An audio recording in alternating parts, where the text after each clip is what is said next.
लोग बातचीत करेंगे हम लोग का मॉडर्न हिस्ट्री का जो सबसे लास्ट का टॉपिक है, भारत की गवर्नर जनरल और वायसराय। अब ये जो गवर्नर जनरल वायसराय का टॉपिक है, इससे क्वेश्चन आते हैं, इसको हम लोग सबसे लास्ट में देखते हैं, क्योंकि जब पूरा फ्रीडम मूवमेंट हमारा लगभग समाप्त हो चुका रहता है, पूरा स्वतंत्रता संग्राम समाप्त हो चुका है। आपको पूरा शुरुआत से बताया था कि कैसे औरंगजेब के बाद परिस्थितियां बदली, यूरोपीय कंपनी आई, फिर धीरे धीरे करके अंग्रेजों का भारत पर शासन हुआ, फिर उनके शासन के खिलाफ लोगों के अंदर असंतोष की भावना जन्मी और उसी असंतोष के खिलाफ जो क्रांति हुई, 1857 की क्रांति हुई, उसके बाद सरकार ने नीतियां बदली, फिर कांग्रेस की स्थापना हुई, फिर धीरे धीरे करके स्वतंत्रता संग्राम शुरू हुआ 1885 से, स्वतंत्रता संग्राम चला और फिर भारत स्वतंत्र हुआ। फिर स्वतंत्रता के बाद कई सारी चीज़ें आपको बताए थे कि इसमें केवल जन आंदोलनों की ही भूमिका नहीं थी, क्रांतिकारी लोग भी थे, कुछ किसानों ने भी आंदोलन किया, जनजातियों ने भी आंदोलन किया, कई सारे छोटे बड़े आंदोलन रहे, उनके बारे में आपको विस्तार से बताया। अब ये सारी चीज़ें हो चुकने के बाद आपको सबसे लास्ट में एक ओवरव्यू देते हैं कि कैसे इसके साथ साथ जो हमारा जो इतिहास था, इस पर अंग्रेज गवर्नर जनरलों का बहुत व्यापक असर रहा है। अलग अलग गवर्नर जनरल आए, उन्होंने अलग अलग अपनी नीतियां बनाई, अपनी पॉलिसीज बनाई, और उनकी अलग अलग नीतियों की वजह से हमारे भारत की व्यवस्था पर बहुत व्यापक असर पड़ा, बहुत बड़ा असर रहा। तो क्या क्या उनका असर रहा, क्या क्या उनकी नीतियां रही, उसके ऊपर चर्चा करेंगे एक एक करके। तो शुरुआत करेंगे जो गवर्नरों की शुरुआत या गवर्नर जनरल की जो शुरुआत हम लोग देखते हैं, तो इसमें कुछ चीज़ें जो बेसिक हैं, बेसिक का मतलब है कि पहले अक्सर आप सुनते हैं कहीं गवर्नर लिखा होता है, कहीं गवर्नर जनरल लिखा होता है, कहीं गवर्नर जनरल ऑफ बंगाल लिखा होता है, बंगाल का गवर्नर जनरल, कहीं लिखा होता है भारत का गवर्नर जनरल, तो कहीं लिखा होता है बंगाल का गवर्नर जनरल, कहीं कहीं वायसराय लिखा रहता है, कई जगह आप देखते हैं। तो ये चीज़ें हमारे यहाँ कई बार चेंज हुई है, कई बार इनकी व्यवस्थाएं बदली हैं। अब कैसे बदली रही कि जैसे जब शुरुआत में जब ईस्ट इंडिया कंपनी भारत में आती है, तो शुरुआत में जब ईस्ट इंडिया कंपनी भारत में आती है तो इनकी तीन बड़ी बड़ी प्रेसिडेंसियाँ थी। एक प्रेसिडेंसी थी कौन सी, मद्रास, एक थी बॉम्बे और एक थी बंगाल। तो तीनों प्रेसिडेंसियों का काम चलाने के लिए एक एक इनके क्या होते थे, गवर्नर होते थे। Governor of Bengal, governor of Madras और governor of Bombay, governor of Bombay. तीनों तीनों के काम का चलाने के लिए के क्या होते थे, गवर्नर होते थे। अब होता क्या था कि यही तीनों अपने अपने प्रेसिडेंसी का काम देखते थे। धीरे धीरे करके जब सत्ता इनकी बढ़ने लगी, ताकत बढ़ने लगी, पावर इनकी बढ़ने लगी, तो फिर कई बार होता था कि इन गवर्नरों में भी आपस में नहीं बनती थी, आपस में झगड़े होते थे। तो 1773 में ब्रिटिश सरकार ने एक एक्ट पास किया। ये 1773 का एक्ट क्यों आया, ये जो पॉलिटी आपको पढ़ाएंगे तो वहाँ पर बिल्कुल क्लियर होगा कि 1773 में सरकार ने एक एक्ट पास किया, और उसी एक्ट से क्या किया कि इन तीनों जो अलग अलग थे, इनको एक करने की कोशिश की। इनको बिल्कुल क्या कर दिया, सेंट्रलाइज कर दिया। तो बिल्कुल इनको सेंट्रलाइज करने की कोशिश में इन्होंने क्या किया कि उस समय से जो हमारा सबसे धनी प्रांत था बंगाल, बंगाल को ही सेंटर बना लिया, और बंगाल के अंडर में ही इन दोनों को क्या कर दिया, बॉम्बे और मद्रास को कर दिया। और यही जो गवर्नर होता था, इसी को पूरा जो ब्रिटिश इंडिया का जो एरिया हुआ करता था, उसका इन लोगों ने लगभग प्रमुख बना दिया था।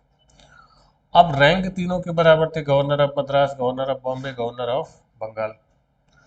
तो इसलिए जो गवर्नर ऑफ बंगाल हुआ करता था, इसकी रैंक सरकार ने क्या की, बढ़ा दी, और इसको गवर्नर ऑफ बंगाल की बजाय गवर्नर जनरल ऑफ बंगाल कर दिया गया। यानी ये क्या हो गया, गवर्नर जनरल, बाकी दोनों इसके क्या हो गए, अंडर में हो गए। समझ गए। तो ये जो व्यवस्था बनी, ये कब बनी, 1773 में। यानी 1773 से के बाद से जो ये ब्रिटिश इंडिया भारत में था, उसका हेड क्या हुआ करता था, गवर्नर जनरल ऑफ बंगाल होता था। उसके पहले तीनों के एक क्या होते थे, गवर्नर होते थे। ठीक, ये परंपरा चली 1833 तक। जो 1833 का साल था, 1833 में अभी आपको पॉलिटी में एक एक्ट बताएंगे, जो रेगुलेटिंग एक्ट आया था, चार्टर एक्ट बोलते हैं उसको। उस समय 1833 तक क्या हुआ था कि पूरा ये जो भारत का लगभग सबसे बड़ा हिस्सा था, इस पर अंग्रेजों ने पूरा कब्जा कर, यानी अब तीनों प्रेसिडेंसियां लगभग आपस में क्या हो चुकी थी, मिल चुकी थी, और लगभग पूरे भारत पर इनका क्या हो चुका था, कब्जा हो चुका था। तो अब ये जो गवर्नर जनरल ऑफ बंगाल है, अब इससे काम नहीं चल रहा था। नाम था गवर्नर जनरल ऑफ बंगाल, और काम किसके लिए कर रहा था? पूरे देश के लिए कर रहा था। तो उसी का नाम बदल के अब क्या कर दिया गया? Governor general of India. समझ गया? यानी अब बंगाल के गवर्नर जनरल का नाम क्या कर दिया गया? भारत का गवर्नर जनरल। क्लियर हो गया? फिर 1857 की क्रांति होगी, रिवोल्ट ऑफ 1857। तो जो 1857 की क्रांति हुई, उस 1857 की क्रांति में 1857 का जो रिवोल्ट हुआ, उसके बाद ब्रिटिश सरकार ने क्या किया कि भारत से कंपनी की सत्ता को हटा दिया। पहले जैसे आपको इस पर समझाते हैं। पहले जो भारत पर राज था, किसका राज था? एक कंपनी का राज था, और उस कंपनी का नाम क्या था? East India company. तो अब तक भारत पर ईस्ट इंडिया कंपनी का शासन हुआ करता था, ईस्ट इंडिया कंपनी का राज हुआ करता था। ठीक। अब सरकार ने क्या किया कि ईस्ट इंडिया कंपनी को भारत से हटा दिया था, और भारत का शासन सीधे ब्रिटिश सरकार ने क्या किया? अपने हाथ में ले लिया। किसके हाथ में ले लिया? अपने हाथ में ले लिया। और उसका नाम अब क्या कर दिया गया? भारत का गवर्नर जनरल। ठीक। ठीक। तो जो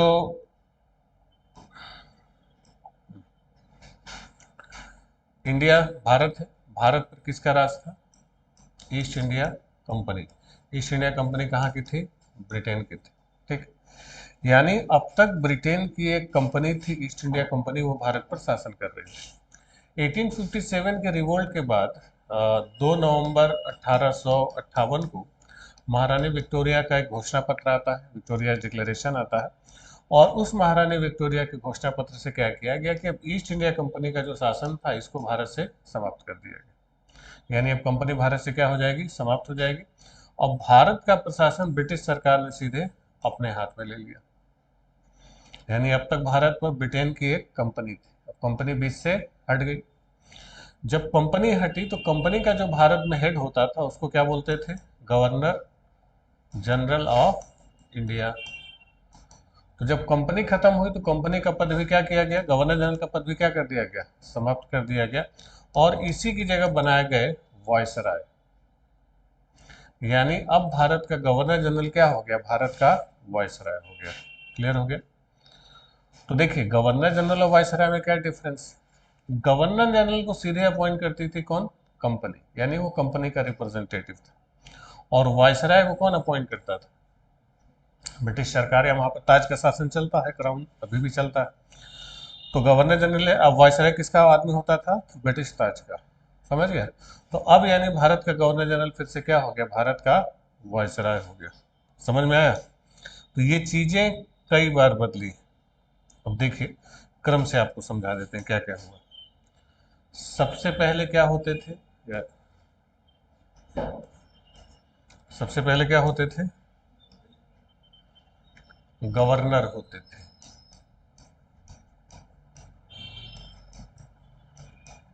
तीनों अपने अलग प्रेसिडेंसियों की। ठीक। फिर अब क्या हो गया? गवर्नर जनरल कहाँ का? बंगाल का। यानी हिंदी में इसको लिख दे तो अब क्या कहेंगे? बंगाल का गवर्नर जनरल। बंगाल का गवर्नर जनरल। ठीक। क्लियर? ये कब बना? बंगाल गवर्नर जनरल कब बना? 1773 के एक्ट से, 1773 से। कब तक रहा? 1833 तक। ठीक। 1833 में क्या हुआ? अब बंगाल का ही गवर्नर जनरल क्या हो गया? भारत का गवर्नर जनरल हो गया। ठीक। 1833 में बंगाल का अब क्या हो गया? भारत का। कब तक रहा? 1833 से लेके 1858 तक। ठीक। फिर 1858 से क्या हुआ? अब भारत का गवर्नर जनरल क्या हो गया? भारत का वायसराय हो गया। क्लियर हो गया? तो ये जो भारत का वायसराय का पद चला, ये 1858 से लेके 1935 तक चला। 1935 में फिर पलटी हो गई। 1935 में जो 1935 गवर्नमेंट ऑफ इंडिया एक्ट आया था, इतिहास में आपको लिखवाया था, जो भारत शासन अधिनियम आया था, उसमें फिर से जो भारत का वायसराय था उसको क्या कर दिया गया, भारत का गवर्नर जनरल कर दिया गया। कहानी समझ में आई? और ये कब तक था? 1935 से 1948 तक लगभग था। 48 क्या, अब तो 50 तक, स्वतंत्रता के बाद तक रहे। ब्रिटिश 48 तक थे, उसके बाद 50 तक डॉक्टर इनको सिराज गोपालचारी को बना दिया गया था। इतना समझ में आया? अब देखिए इसमें फैक्ट क्या हो गया। गवर्नर सबके अलग अलग होते थे, मेन फोकस बंगाल का था। तो बंगाल का जो पहला गवर्नर था, यानी गवर्नर ऑफ बंगाल पहला कौन था? वो क्लाइव था। किसको बनाया गया? क्लाइव को बनाया गया। ठीक। फिर हालांकि क्लाइव से पहले भी ऐसा नहीं था, क्लाइव तो बाद में आया। उसके पहले जो बंगाल का प्रमुख था वो ड्रेक उसका नाम था, और प्लासी के बाद फिर क्लाइव बुलाया गया। फिर बंगाल का जो पहला गवर्नर जनरल बना था वो बना था वॉरेन हेस्टिंग्स। किसको बनाया गया? वॉरेन हेस्टिंग्स को बनाया गया। फिर भारत का गवर्नर जनरल पहला कौन बना? तो जो भारत का पहला गवर्नर जनरल कौन बना उस समय? बना था विलियम बेंटिक। कौन बना? विलियम बेंटिक बना। फिर 1857 में क्रांति हो गई। 1858 से यही भारत का गवर्नर, भारत का क्या बन गया? वायसराय बन गया। तो पहला जो वायसराय बना था वो कौन बना? कैनिंग बना। समझ गए? फिर बाद में 35 के एक्ट से ललित को फिर चेंज हुआ, और जो लास्ट ब्रिटिश गवर्नर जनरल था माउंटबेटन, और भारत का अंतिम गवर्नर जनरल कौन हो जाएगा? C Rajagopalachari. Mountbatten last British governor general in India. Bharat में अंतिम ब्रिटिश गवर्नर जनरल कौन था? माउंटबेटन। और भारत का पहला भारतीय गवर्नर जनरल कौन बने? तो वो सी राजगोपालचारी बने। समझ गए ये डिफरेंस आप? क्योंकि इसमें बड़ी कंफ्यूजन रहती है, अक्सर लोग परेशान रहते हैं, तो इसीलिए आपको पहले से ही आपको इसको क्लियर कर दिया। ठीक। अब देखिए जब भारत स्वतंत्र हुआ, देखिए इंडिपेंडेंट के समय स्वतंत्र कब हुआ भारत? 1947, 1947। ठीक। तो 1947 के समय 1947 में गवर्नर जनरल कौन था? भारत के स्वतंत्रता के समय गवर्नर जनरल कौन था? माउंटबेटन। ठीक। माउंटबेटन 1947 से लेकर 1948 तक रहा, 2 साल रहा। फिर इसके बाद गवर्नर जनरल बनाए गए स्वतंत्रता के बाद 1948 से 1950 तक सी राजगोपालचारी को। किसको बनाया गया? सी राजगोपालचारी। समझ गए? क्लियर हुआ? तो last British governor general of India कौन रहा? माउंटबेटन। और last governor general of India कौन रहा? सी राजगोपालचारी। वही घुमा के पूछ दे कि पहला भारतीय गवर्नर जनरल जो भारत का था वो सी राजगोपालचारी होंगे। ठीक, चाहे पहला कह लीजिए चाहे अंतिम कह लीजिए। स्वतंत्रता के समय गवर्नर जनरल कौन था भारत का? माउंटबेटन था। स्वतंत्रता के बाद भी बना, और फिर जब माउंटबेटन हटा तो फिर उसके जगह किसको बनाया गया? राजगोपालचारी को। फिर बाद में फिर जब हमारा संविधान लागू हुआ तो संविधान के हिसाब से फिर राष्ट्रपति का पद क्रिएट किया गया, गवर्नर जनरल का पद क्या कर दिया गया? समाप्त कर दिया गया। क्लियर हो गया? तो ये गवर्नर जनरल वायसराय से जुड़े हुए कुछ बेसिक चीज़ें थी, इनको आप चाहे तो नोट डाउन कर सकते हैं। ठीक, बाकी इसको हम लिखवा देते हैं। इधर हम लोग बातचीत करते हैं, फैक्चुअल डिटेल्स की बात करते हैं, आपको कुछ फैक्ट्स बताते हैं कि जो गवर्नर जनरल और वायसराय से जुड़े हुए एक एक करके फैक्ट, पहले इसको आप क्लियर देख लीजिए क्या है।